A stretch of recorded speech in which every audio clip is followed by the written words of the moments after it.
Vamos começar. Esse conceito eu estou trazendo porque é muito importante para vocês entenderem o que é personalidade, o que é individualidade, o que é persona. São conceitos básicos importantes de serem entendidos.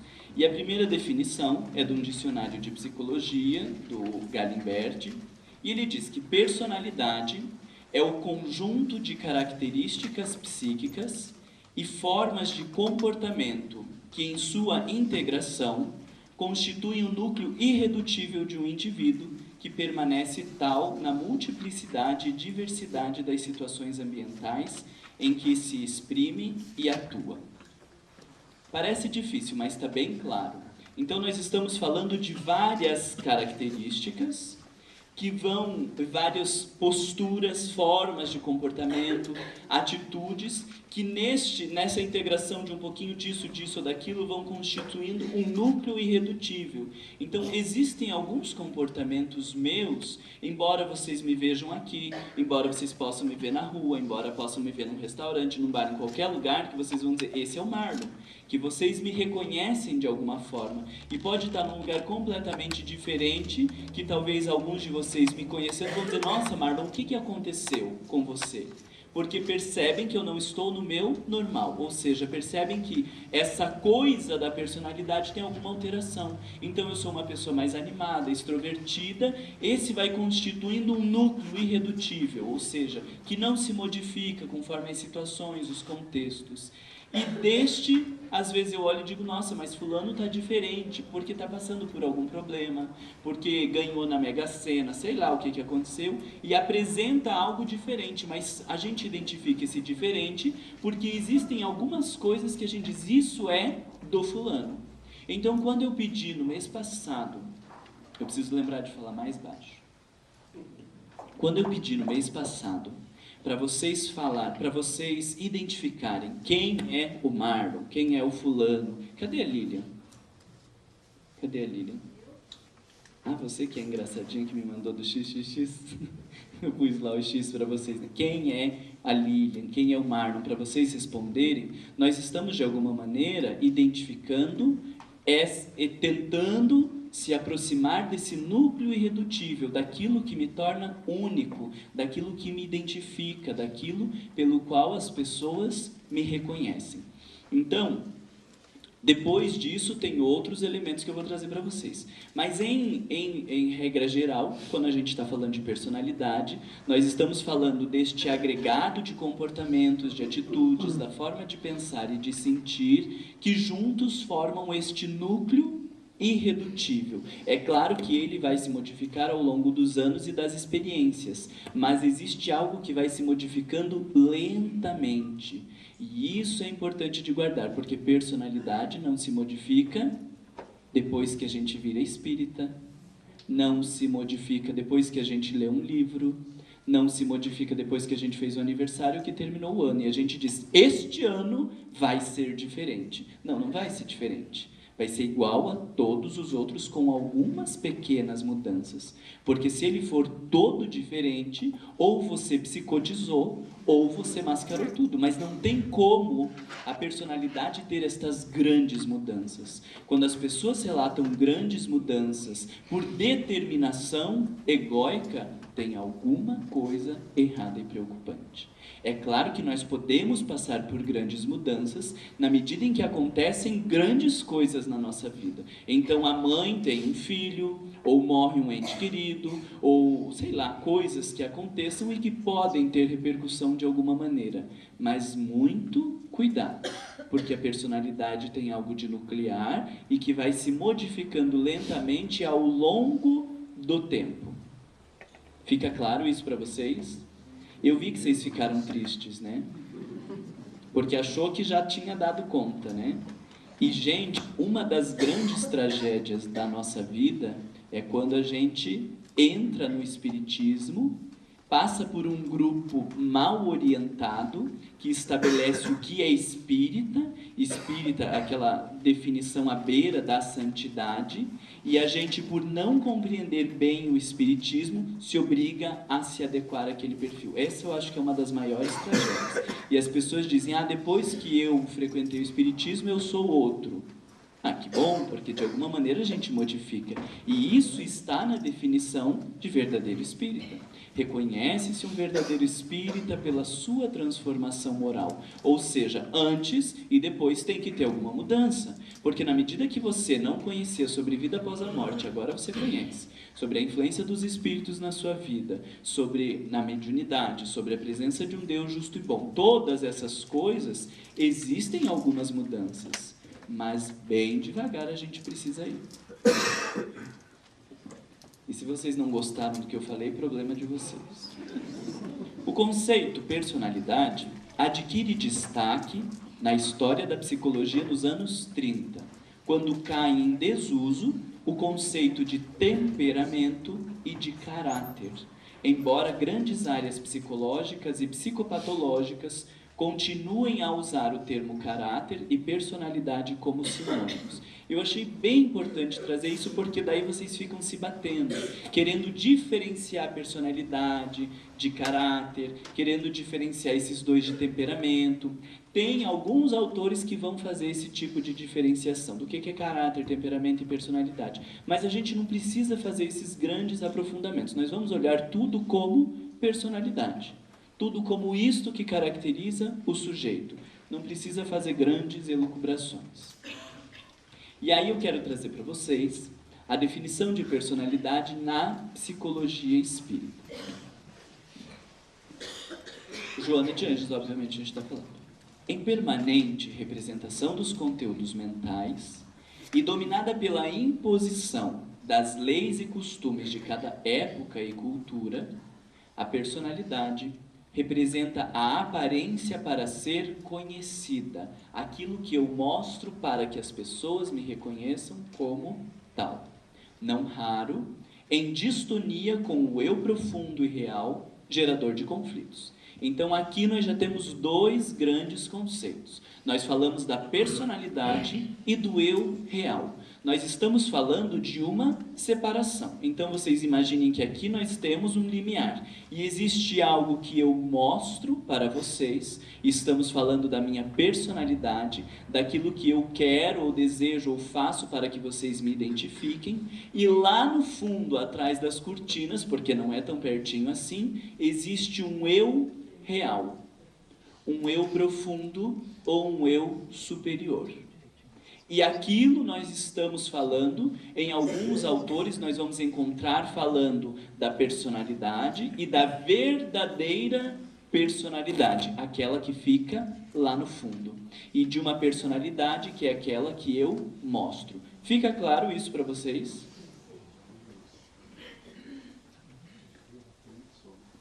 A personalidade, quando nós estamos falando dessa barreira, é transitória e assinala etapas reencarnacionistas, definidoras de experiências nos sexos, na cultura, na inteligência, na arte e no relacionamento interpessoal. Então nós estamos dizendo, Joana de Anjos está dizendo, que a nossa personalidade, ela se modifica reencarnação após reencarnação. Nós não temos a mesma personalidade a cada reencarnação, necessariamente. Porque a nossa personalidade está ligada à forma como nós somos educados, está ligada à cultura a qual nós estamos inseridos, está ligada a muitos fatores que vão construir esta personalidade de agora. E se vocês me verem em outra encarnação, na próxima ou a duas anteriores, talvez não me reconheçam, porque eu não sou esta mesma pessoa. Agora eu sou muito produto da educação que eu tive dos meus pais, da forma de eu pensar, da cultura, desta religião, desta posição na família. Vocês vão ver que, por exemplo, existe uma diferença muito grande de você ser filho mais novo e você ser o filho mais velho, porque são concepções diferentes, são ideias diferentes para cada uma dessas pessoas. Existem aquelas pessoas que têm lá uma filha e eles queriam um menino. Se alguém cair nesse processo que eu estou falando, não fica nem pensando, já vai para terapia, tá? Porque eu não vou ficar me explicando aqui. Então, é uma filha teve 6. Estou falando porque eu conheço um caso desse. 6 mulheres. Era 6? 5 mulheres. e depois nasce um homem. Gente, qual é o lugar dessa última filha? Meu Deus, que saco que veio uma mulher de volta e depois nasce o filho. Percebe o efeito disso? Porque já teve uma menina, depois a outra, aquela de volta, olha que desgosto, né? Claro que ninguém fala, a gente está falando de toda uma produção do inconsciente, aí depois a outra, aí depois que nasceu aquela que a gente já não esperava mais nada, nasce um menino. Quem que vai ter toda a atenção? O menino que foi tão esperado. E que lugar sobra para a família desta daqui? Para as outras maioria, mas essa é a pior. Essa é aquela que... Gente, não estou dizendo que agora, ele é uma coitada, ela deve usar droga mesmo, ela deve... Não estou falando de nada disso. Mas nós estamos falando o efeito que tem nascer aqui, para o efeito que tem ser esse menino. Tão desejado nessa família, tão esperado, tão valorizado. Isso tem uma repercussão na construção, no olhar a respeito de si mesmo, na produção subjetiva que nós não conseguimos ainda mensurar. Aí depois vem mais uma menina. Aí você olha para essa e diz, bom, não existe, né? Porque existe um menino. Se viesse um outro menino, nós teríamos uma formação completamente diferente, porque aquele menino perde o reinado dentro da família tão esperada, ele vai ter que aprender a dividir as coisas com outro menino, e aí se o outro for mais inteligente, então tem uma outra repercussão, tem um monte de consequências que vão influenciando na nossa personalidade muito mais do que a gente imagina. Nascer como o último filho, como temporão, depois que estava tudo lá esperado, que estava tudo morto, sem graça, daí nasce o temporão, e a alegria da família, e não sei o que, faz muita diferença de ser o primeiro filho, porque ele tem responsabilidade, se o pai e a mãe morrem, é ele que tem que dar conta, é ele que se obriga a fazer todas essas coisas. Então, existem configurações muito diferentes para cada lugar da família que, por exemplo, você nasce. E essas coisas estão influenciando nesta personalidade. Nascer como homem ou como mulher... Porque do homem, a gente deixa jogar bola, fazer todas essas coisas. E se a mulher quiser jogar bola? A menina meio macho, isso aí vai dar problema, né? Porque a menina tem que ficar brincando com as panelinhas, tem que ficar brincando com essas coisas, já ir se preparando para aquela vida na frente do fogão e não sei o que. Já existe um monte de configurações. Gente, nascer como mulher nos dias de hoje e nascer como mulher há 50 anos atrás é uma outra configuração de personalidade.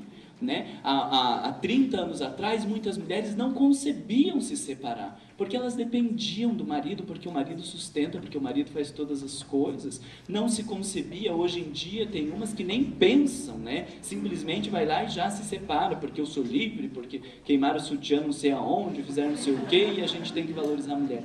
Entende? São contextos muito diferentes.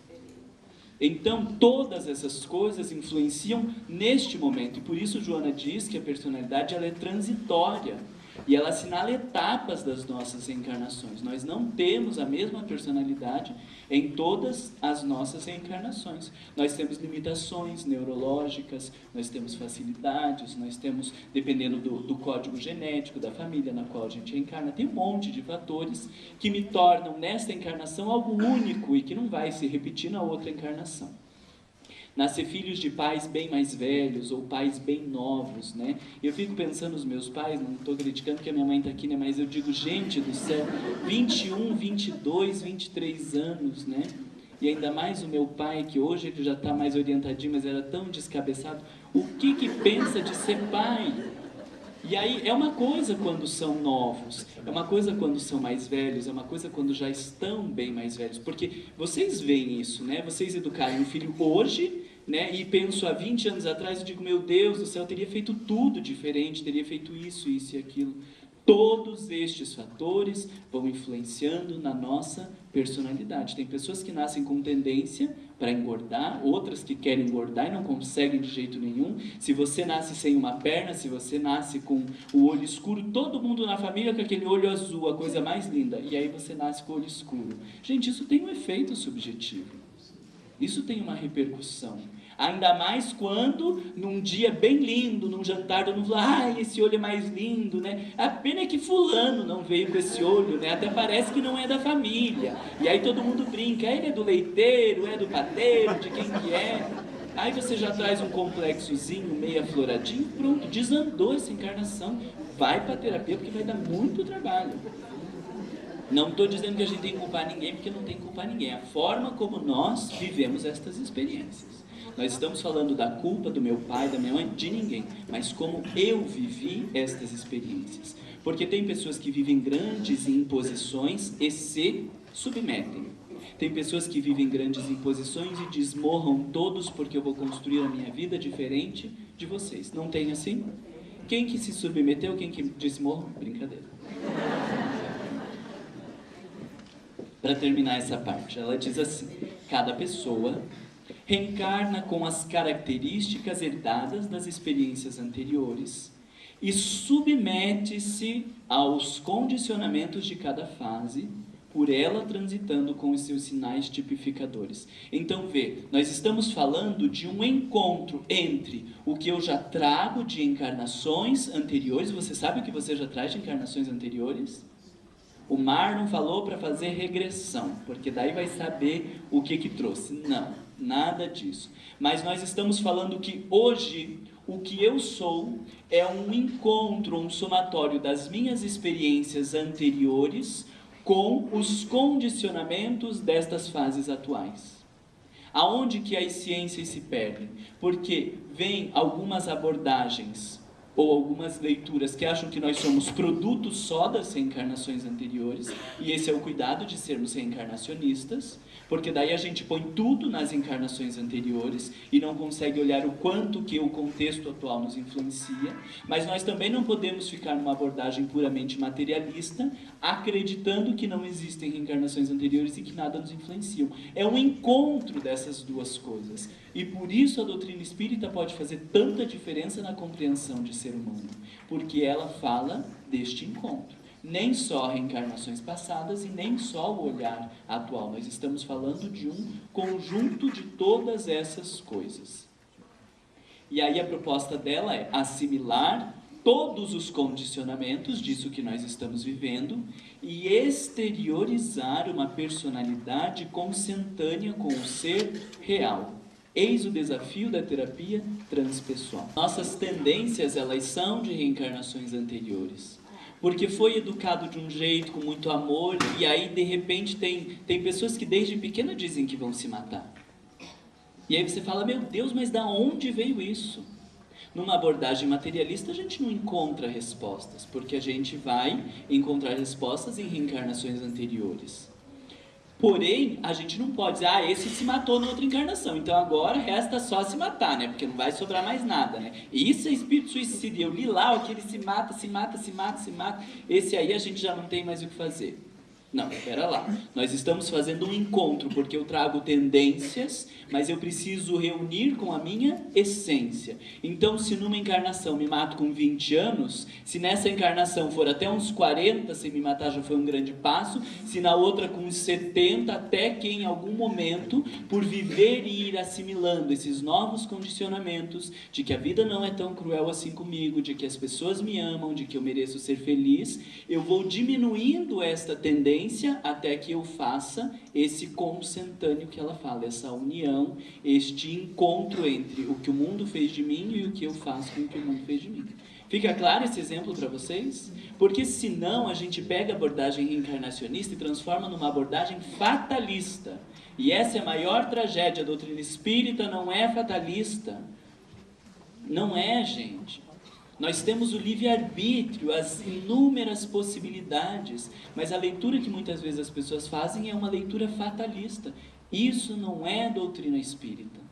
Nós temos tendências, nós temos influências, nós não estamos começando do zero como uma tábula rasa, como algumas abordagens filosóficas ou pedagógicas pensam. Não é uma tábula rasa, mas também não está determinado. É este meio termo, porque as abordagens ou falam da tábula rasa, da inexistência, ou falam da determinação externa, do mundo, da educação. Então, numa abordagem sócio-histórica, histórico, cultural, qualquer coisa assim, vocês vão ver um sujeito que é formado a partir das relações. Tá, mas daí você tem filhos que foram educados de maneira semelhante e um enviesou de um jeito com uma tendência suicida, é o problema da família, porque sempre foi muito difícil de lidar, e outro vai que é uma alma em direção à luz. Ah, daí o que vão dizer? Sócios históricos, histórico-culturais. Não, mas é a forma de educar, a forma como o sujeito vive. Tá, tudo bem, mas existem tendências que estão muito marcadas. Da onde você vai explicar coisas tão marcadas, né? Hoje em dia a gente vê crianças com 3 anos de idade que você diz, meu Deus do céu, o que que tá vindo aí, né? Já coloca pôr o nome na irradiação. Porque com 3 anos de idade já tá dando na cara dos coleguinhas, já tira brinquedo, já briga, já xinga, já fala palavrão. E outras crianças, uma família mesquinha, porque o presente ganhou um presente de R$1.000 e tá lá com o coleguinha, já tá dando os presentes e tá entregando. Mamãe, não preciso, mamãe, não preciso, ele tá triste, aí dá pro coleguinha. Então vê, coisas muito marcadas, que não tem como você interpretar e entender se não olhar uma abordagem reencarnacionista, mas não fatalista. Não é a personalidade que fica mais apagada. A personalidade que um sujeito vai apresentar com 20 anos, não é que ela fica apagada porque ela existia, ela está se construindo. Porque existem as tendências, mas é um fator. Ela é, vamos pensar em algo que tem vários fatores, vetores influenciando. E as tendências de uma encarnação são 1 ou 2 fatores. Aí tem a educação dos pais, tem a cultura, tem o meio, tem vários fatores. E a personalidade que eu apresento hoje, ela é o somatório de tudo isso, é a acomodação de tudo isso. Então não existia uma personalidade já determinada antes de eu reencarnar e que ela só apareceu agora. O que eu sou hoje foi uma somatória de todas essas coisas. Então, vou usar um exemplo ridículo, isso aqui eu tenho que lembrar de cortar. Mas eu fui numa outra encarnação um leitinho e agora um café, e aí a gente vai ter um café com leite, que não é nem o leite do outro, nem o café de agora. É um encontro dessas coisas todas. E se tem muito café, vai ficar um café escuro. E se tiver muito leite, vai ficar um café com leite bem clarinho. Mas é um encontro, não é que está posto e determinado. Porque senão não teria sentido reencarnar. Sabe? Sim.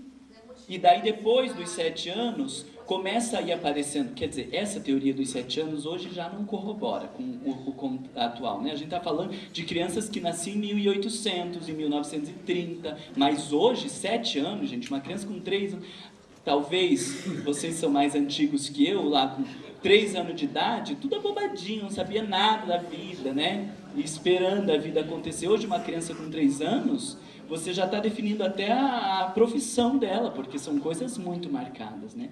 Então essa teoria dos 7 anos, eu acho que a gente não pode ser tão estanque assim, né? Mas então veja, o que a gente fala é porque existe um período onde as tendências passadas elas estão muito adormecidas nesse processo reencarnatório. E aí tem a educação, tem a forma de educar, é um amorzinho e tudo mais. E de repente essas tendências começam a aflorar, e aí é o momento onde o sujeito começa a fazer esse encontro, porque eu percebo tendências em mim, mas ao mesmo tempo eu tenho uma forma que eu fui educado. E aí minha família fala tudo calminho, são todos uns amores, parece um céu. E aí de repente eu percebo que tem uma coisa dentro de mim que eu preciso falar até um pouco mais alto, porque eu sou mais feliz, eu não sou igual aquela gente. E aí o que você faz? Se você engole tudo, você fica assim, né?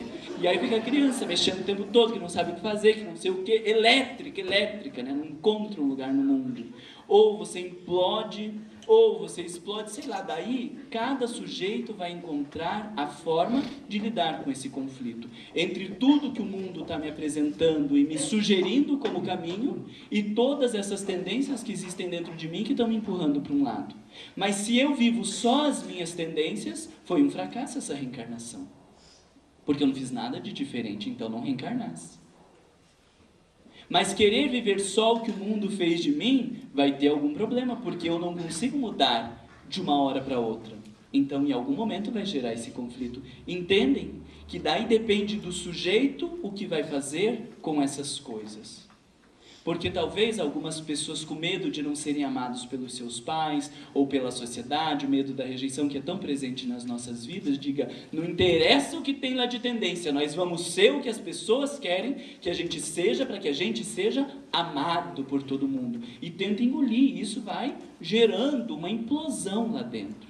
E tem outras pessoas que dizem, não interessa o que o mundo pensa, eu sou mais eu, que também acaba perdendo em algumas circunstâncias, porque o mundo está oferecendo algo de novo. Então, o que nós somos é um somatório destas experiências anteriores, com os condicionamentos atuais, e como eu vou equacionar estas coisas.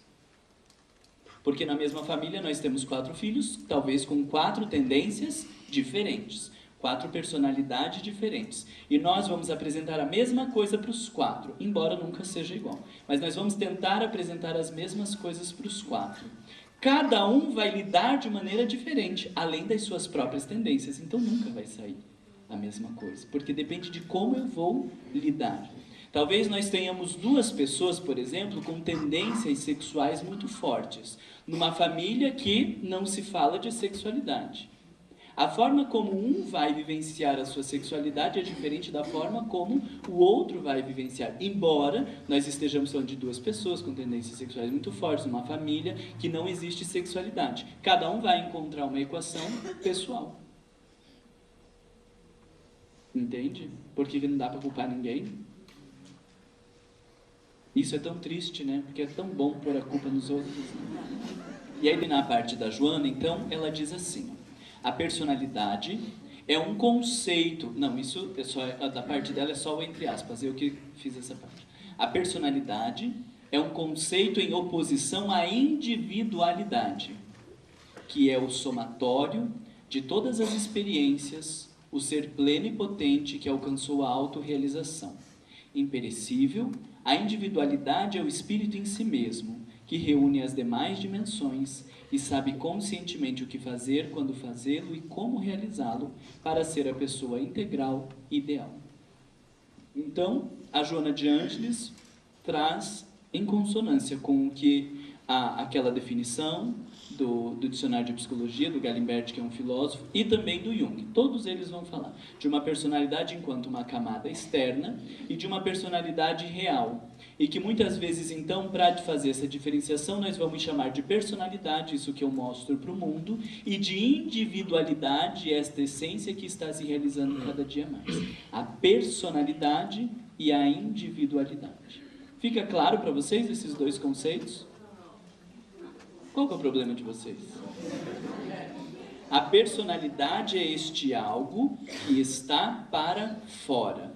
O Marlon irritado, o Marlon que se sente inferior, o Marlon que acha que não sei o que, o Marlon que não sei o que. Isso é o que eu mostro para o mundo. E a individualidade é a essência que está por se realizar, porque a individualidade não está pronta. Ela é uma semente.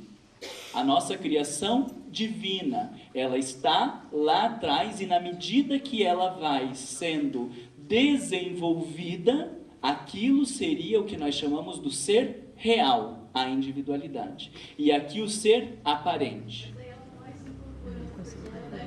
E isso, não vai ficando aparente, porque aparente é o que eu construo para mostrar para o mundo, para atender os meus pais, as pessoas. E em algum momento eu não fico nem tanto aqui preocupado em mostrar para o mundo, eu consigo ter um pouco mais de contato com o que existe em mim de essencial.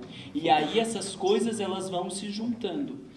Até que em determinado momento eu consigo me adequar ao social, mas eu não estou rendido, eu não faço porque as pessoas pensam, eu não faço para que me aceitem. Eu tenho uma adequação social porque eu desenvolvi um bom senso, mas eu atendo a minha essência. Esse daí é o espírito puro, que consegue atender plenamente a sua essência, adequando-se ao mundo. Porque tem gente que acha que atender a essência é fazer o que dá na louca. Não, isso não é atender a essência.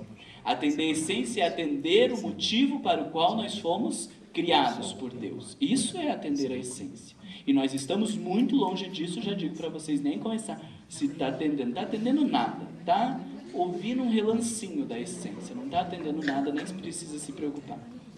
Consegue entender? Então, a personalidade é isso que eu mostro e que eu crio para mostrar, para me defender, para ser amado, para tudo isso. E existe algo dentro de nós em essência, ainda algo como um germe, que é a nossa essência divina, que na medida que vai se desenvolvendo, aquilo é como um canto que vai, de alguma maneira, nos envolvendo, e nós vamos descobrindo que há algo muito mais profundo e que nos torna muito mais felizes atender essa dimensão essencial do que atender o mundo lá fora. E aí o que nós vamos ser é o encontro, porque eu já sei como é o mundo lá fora e estou me encontrando com esse mundo interno. E aí eu consigo me adequar ao mundo sem abandonar a minha essência. Pega um exemplo disso, Jesus Cristo. Fez tudo o que precisava fazer. Não temeu por ser desamado, por ser rejeitado, por não ser valorizado, por não ser isso e aquilo. Porque tinha algo que ele precisava fazer.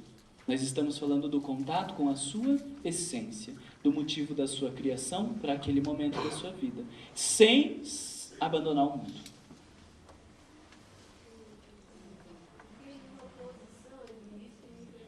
É uma oposição, porque tem o que eu tenho com o que me mostra. Eu digo, meu Deus do céu, fico com o que tenho, fico com o que me mostro. Eu tenho um desejo sexual, mamãe e papai nunca falam de sexo. O que eu faço? Então eu faço escondido. Ou digo que não vou fazer e de repente quando eu vejo eu acabo fazendo, porque está ali dentro de mim. Essa é o que está lá dentro. De alguma maneira a gente podia dizer que a oposição da personalidade está nisso, desse mundo lá fora e o mundo lá dentro. E aí oposição é porque o que você vai fazer desse encontro? Porque ele pode ser um encontro conflituoso ou ele pode ser um encontro harmonioso. De quem que depende? Não, nós não, faz assim com o dedo, cada um para si. Nós, né? Porque nós, não, faz nós. Eu. Você olha uma semente e ela não é uma árvore, ela é só uma semente. E se você deixar essa semente aqui em cima, ela vai continuar sendo só uma semente. Mas se você dá solo fértil, se você rega adequadamente e dá uma iluminação adequada, ela vai ser uma árvore. Então, nossa individualidade é nessa instância. A individualidade é esta árvore já. Nós ainda não temos essa árvore. Ela não está a árvore pronta lá atrás, escondida. E aí abre as cortinas e aparece a árvore. Ela é uma semente que precisa ser regada, cultivada, amparada, porque a nossa essência está em desenvolvimento. Nós fomos criados por Deus. E Jesus diz, vós sois deuses, porque está falando da nossa essência, do nosso código genético divino. Mas os Espíritos nos dizem que somos criados simples e ignorantes. Começa do zero e vai desenvolvendo esta essência ou desenvolvendo esta individualidade. Ele diz assim, é evidente que o fenômeno global da personalidade, este todo que nós somos e pelo qual nós fomos criados, não coincide com o eu, que nós estamos falando muito mais em termos de personalidade, daquilo que se mostra ao mundo. Isto é, com a personalidade consciente. Pelo contrário, constitui uma grandeza, o todo é uma grandeza que é preciso distinguir do eu. Tal exigência, naturalmente, só se verifica numa psicologia que se defronta com a realidade do inconsciente. Ou seja, nós somos muito mais do que isso que eu apresento. Então, a gente vai dizer de uma personalidade total, ou essencial, ou a individualidade. E o eu, a personalidade aparente, o ego, a personalidade consciente, esse mundo para fora. Eu estou mostrando para vocês que são diferentes termos, mas para falar da mesma coisa. Há qualidades perfeitamente inconscientes, que só podem ser observadas a partir do mundo exterior, ou para chegar às quais é necessário muita fadiga, ou recorrendo até mesmo a meios artificiais. Então nós estamos falando de coisas que fazem parte de nós e que nós não identificamos. Isso faz parte desta personalidade total, dessa coisa muito maior, mas que nós ainda não identificamos, que ainda não conseguimos trazer para a consciência, que ainda não conseguimos dar lugar para ela conscientemente na nossa vida, mas faz parte de nós. É importante entender essa noção de que faz parte de nós, para que vocês entendam que o processo de desenvolvimento do ser humano, ele não é uma aquisição de fora para dentro. E aí, nós religiosos pecamos muito nesse sentido. Porque a gente acha que transformação moral é aquisição de virtudes. E não é, é desenvolvimento de virtudes. E aí a gente acha que ser paciente, eu vejo a minha amiga que é extremamente paciente, e aí eu começo a ter um comportamento parecido com o dela, de pessoa paciente. Eu acho que humildade é quando falam mal de mim, eu dizer, mas tudo bem, Deus que sabe. Não tem problema. Acho que ser uma pessoa boa é não criticar, é não questionar. E aí pode estar morrendo por dentro, mas imagina, não tem problema. E a pessoa faz de volta, não tem problema. Faz de volta, não tem problema. Depois deprime, pensa em suicídio, diz, como que eu cheguei numa situação como essa? Por quê? Porque a gente acha que é aquisição, como se fossem coisas de fora, que a gente pega e transforma. Personalidade, nós estamos falando de assimilar o todo que existe dentro de nós, é desenvolvimento de dentro para fora. Ninguém se torna paciente porque foi vendo como é uma pessoa paciente, porque descobre como se comportam as pessoas pacientes e aí ele vai se tornando paciente. Isso é um engano. Não tem problema de você mostrar um comportamento paciente. Mas o problema é quando você acredita que tendo um comportamento de pessoa paciente, você acha que é paciente. Aí é que está o engano. Acha que é humilde. E aí estamos tudo no hospital psiquiátrico para espírita do outro lado. Porque acha que é uma coisa que não reconhece. Porque fez uma aquisição de fora para dentro, de suposta humildade, de suposta caridade, de suposto um monte de coisa. Mas caridade não é de fora para dentro. Caridade é de dentro para fora. Caridade é intenção. E aí a gente acha que, como a gente aprende fora da caridade, não há salvação, aí nós temos um comportamento caridoso. E você dá um monte de coisas, você ajuda, você vai em um monte de asilo, você faz um monte de coisa, e você pode estar fazendo tudo isso que o mundo chama de caridade sem fazer caridade nenhuma. Porque caridade é virtude, não vem de fora para dentro, vem de dentro para fora. E você pode ir em nenhum asilo do mundo e ser uma pessoa extremamente caridosa. Porque a tua intenção de amor em relação ao próximo, de cuidado com o outro, quando você tem certeza que você está certo, e você olha e diz, mas não tem problema, né? Uma hora ele vai conseguir entender, eu quero estar aqui para ajudar na hora que ele for entender. Isso pode ser um ato de verdadeira caridade. Muito maior do que dar 50 ou 100 mil reais para uma instituição de asilo. Então poderia ser aquela fala de Jesus, quando ele diz assim, não erradiqueis o mal, mas transformai-o. É bem isso. Não é de fora para dentro. Por isso que é tão importante a gente estudar a personalidade. Porque dependendo do movimento que nós fazemos, nós vamos desenvolvendo mais personas. Que todas caem com a morte do corpo físico. Porque as personas, elas são externas. E aí nós criamos uma persona de caridoso, uma persona de humilde, uma persona de bom, uma persona de um monte de coisas. E não desenvolvemos caridade, desenvolvemos humildade, desenvolvemos fraternidade ou paciência. Por isso é tão importante. Porque os estudos de psicologia, espíritos, estudos de Joana de Ângeles, quando vêm para a casa espírita, eles vêm para mostrar para as pessoas o caminho que elas podem talvez estar fazendo, porque nós não estamos falando de todos, mas para mostrar que nós não estamos trabalhando para desenvolver personas, nós estamos trabalhando para desenvolver a essência. E quando eu digo espírita deve ser assim, eu estou favorecendo o desenvolvimento da persona. Porque se você se diz espírita e não é assim, engula, entroche e faça alguma coisa, porque você tem que ser assim. Desenvolver uma persona assim. E não uma essência. E não tem exigência nenhuma de que espírita seja assim ou assado. Isso é o que mais me apavora, porque não tem Kardec aí.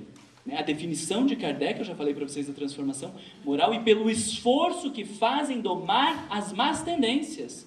Por definição, para ser espírita tem que ter más tendências. Porque se não tiver más tendências, não vai ter com o que se esforçar, não vai ter com o que domar, não pode ser espírita quem não tem más tendências. Porque quem não tem más tendências não está na Terra como a gente. Não está preso a ideologias, a conceitos. Então a gente estava falando da autoimagem, de como é importante e de que existem coisas da nossa personalidade que nós não identificamos. E Dr. Jung diz, por vezes, Veja lá, é preciso recorrer até a meios artificiais. O que vocês fizeram foi recorrer ao meio artificial. Desenvolver, existem muitos. Tem gente que vai desenvolver fazendo visualização, tem gente que vai desenvolver se colocando nessas situações, tem gente que vai desenvolver estudando. Cada um, conforme os perfis psicológicos, vai encontrar meios de desenvolver essas virtudes. A única coisa que a gente precisa deixar muito demarcado é que este comportamento externo, ele não é o desenvolvimento da virtude, porque ele é de dentro para fora. E muitas vezes uma vivência externa toca de alguma maneira internamente.